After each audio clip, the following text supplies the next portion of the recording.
Hey guys, and welcome back to another YouTube video. In today's video, I'm going to be going over my top 10 best wildlife and bird photography pictures from the year 2022. I thought this would be a fun little way to start off the new year, looking back at some of my favorite pictures from last year, and also telling you a little bit about why some maybe didn't make it as high as you might have expected on my list. So let's get to it.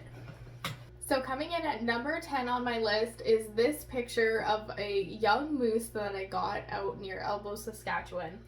I just think that this moose seems to be tiptoeing across this fence when in reality it's actually like clearing a barbed wire fence like it's nothing.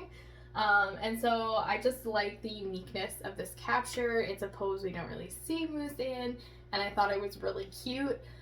Other than the moose itself though, I feel like it doesn't really have anything going on for it. The moose is losing its coat, you know, the barbed wire fence is a nice leading line, but there's really nothing going on in either the foreground or the background, and it also just doesn't really seem balanced. So this photo comes in as my number 10 best photo of 2022. Number 9 on the list is this adorable picture of a badger and its baby, which was taken in the early spring. I hadn't shared this picture on Instagram at all. I actually didn't share it anywhere, because due to the backlighting and taking pictures out of a vehicle, it is just not as sharp and in focus as I'd like it to be, and it's really quite noisy. So it's got a lot of grit and texture to it that just kind of takes away from the sharpness of the badgers themselves. So for those reasons, I'm putting it at number 9. The other thing is that because it's so early in the spring and there's no vegetation yet, it's kind of just a dry field. It's not very pleasing to look at, in my opinion anyways, and so that's another reason why this one did not make it higher up on my list from last year. But it definitely was a super cool experience to photograph, and this was the first time I've ever seen young badgers. Coming in at number 8 for 2022 is this picture of a female bufflehead duck on a pond. I absolutely love this picture. It was an immediate favorite when I took it, and honestly I'm a little bit surprised it hasn't been as well received as some of my other prints from the year. It is a little bit on the grainy side. It was sunset when I was taking this, but I just love that the duck is in such a unique pose with it lifting its wings as it was bathing. The reflection of the background onto the water of the pond, it just provides really nice symmetry. And I also love how the branch in the background really has a ton of interest and detail, and also leading lines, because it does take you back into the duck. So other than a little bit of sharpness issue, which this was I think only the second time I was using my brand new Sigma lens, definitely was still figuring out. I really love this picture. Just because of some of the technical issues is the only reason I didn't place it higher. So yeah, this one is number 8. Photo number 7 of 2022 is this picture of a woodlawn caribou that I took just before the new year. It's also part of my set of prints that I did just release as of this video coming out on the 21st of January. This picture is super cool. This was our first time seeing caribou and my first time being able to successfully photograph them. It was just a really great experience, and also a really cool encounter that's not very common in a lot of other places. The reason it's so low on my list though is because as much as I love the shot and I love the scenic detail in the background, it's just a bit too overexposed for me. And it was also taken from so far away that I feel like you can kind of lose the focus of the caribou with all the detail that's happening in the background. I still love this picture. I'm very picky about my own work, as you can probably tell. But yeah, it's a great photo. It's not quite as in focus as I would like, and I feel like the scene just kind of overwhelms and takes away the focus from the caribou just a little bit. That being said, I do think this would look much bigger in a larger format than just looking at a screen. So in terms of wall art, I do still think it's an excellent photo for that. So let's move on to the list. Alright, number 6 on my list is this beautiful photo of a female Redwing Blackbird. This was the very first weekend that I had bought my brand new Sigma lens, and I was trying it out in a park in Regina, just taking pictures of anything I could find. And because it was spring and in May, it was about May 22nd, I believe, there's lots of birds out. It was spring migration, spring breeding season, and this picture of the female Redwing Blackbird was what made me realize that I absolutely made the right decision in investing in that Sigma 600mm lens. It is so tack focused. The background blur or bokeh is beautiful, and everything is just so crisp and clear. I also love the warmth in all the colors of this photo, and that you have a little bit of the scenic detail with the cattails just peeking into this picture. The only reason this is so low on the list is because I don't think a lot of people find female versions of the birds as interesting. They're not the colorful ones usually, and it's kind of just a brown bird on a cattail. It's still a beautiful picture, but I just don't think it's as grabbing as some of the other pictures that I have in the top 5 of this list. So yeah, but this one was still a really, really beautiful picture. I like the composition of it, I like the simpleness of it, but just not quite as visually interesting as it would if it was, say, a male Redwing Blackbird. But yeah, that's number 6. Number 5 on my list is this black and white photograph of a pelican that was flying over the park. So this was taken the exact same day as the photo that you just saw, the female Redwing Blackbird. And once again, I love how tack sharp this picture is. When I saw this pelican flying overhead, I just lifted my camera up and shot as many pictures as I can, hoping that something would turn out. And luckily for me, this photo is so in focus. In person or looking at it closely, you can actually see all the lining in the feathers and the detail of the wings, and I just think it's a really, really beautiful image. I don't often prefer black and white. I'm very much a color person and a color preference when it comes to my photographs, but this one didn't have that wow factor when it was in color. It was all very light, muted pastel colors, and I really think the black and white not only brings out the detail in the bird, but also just gives it so much better contrast compared to when it was in color.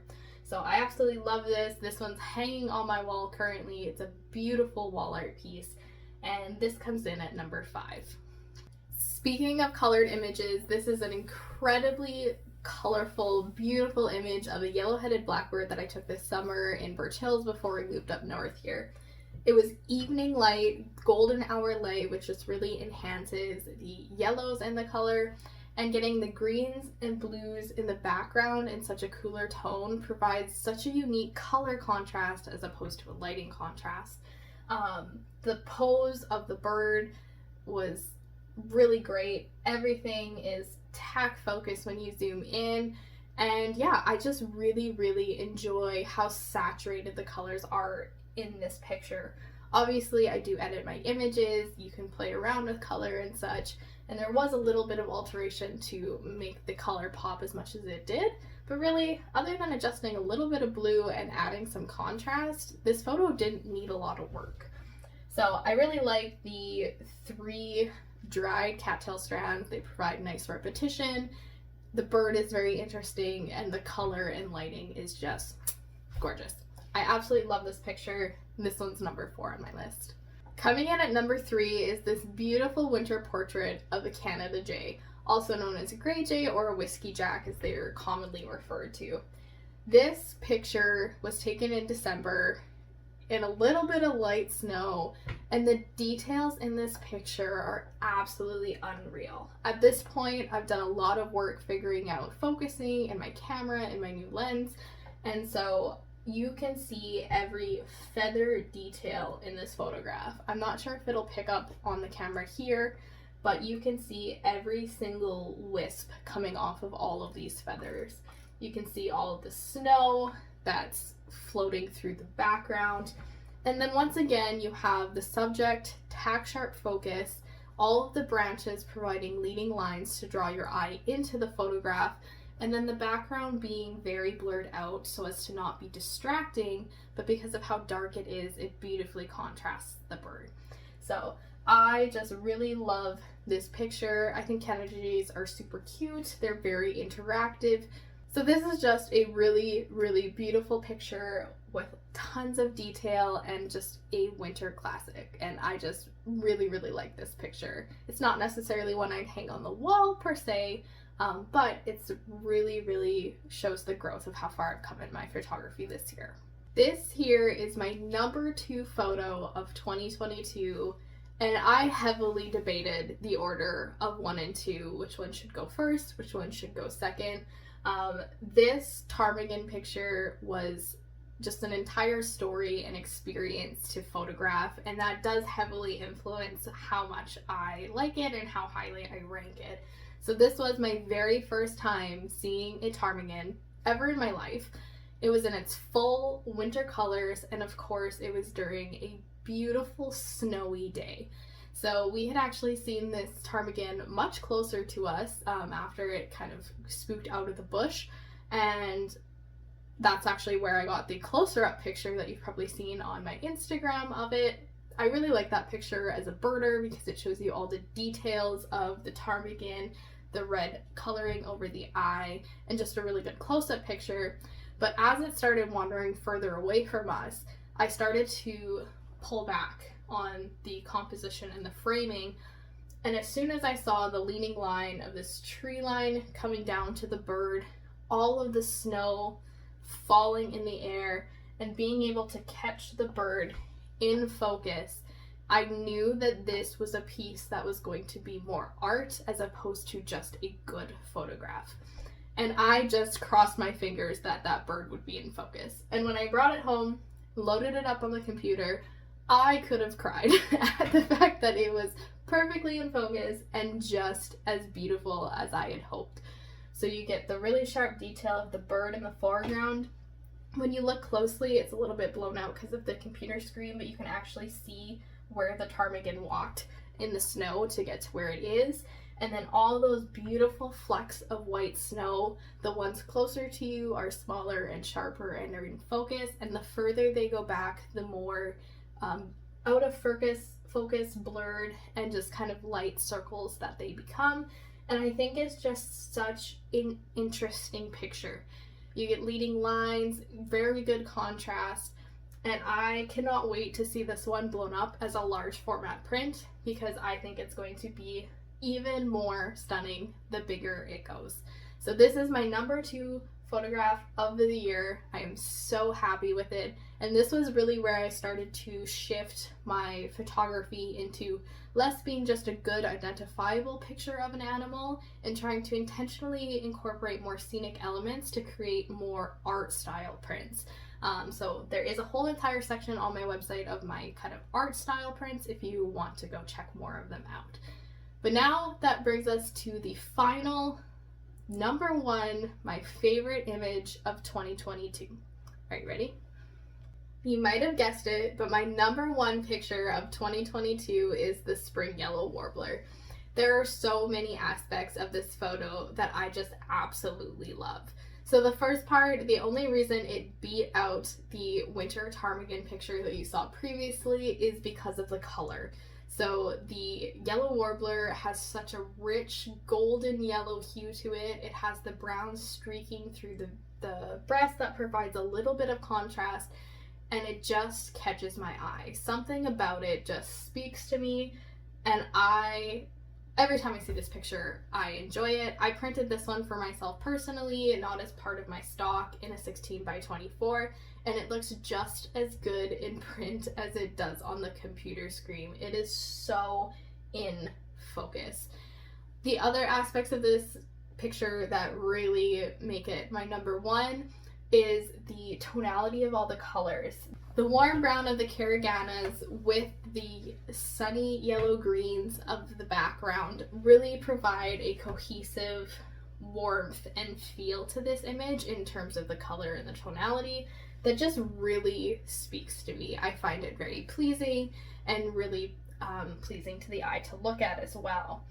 The other thing is, once again, the tree limbs are acting as a leading line. This one here is bringing your eye across to the bird, whereas these ones are bringing it down.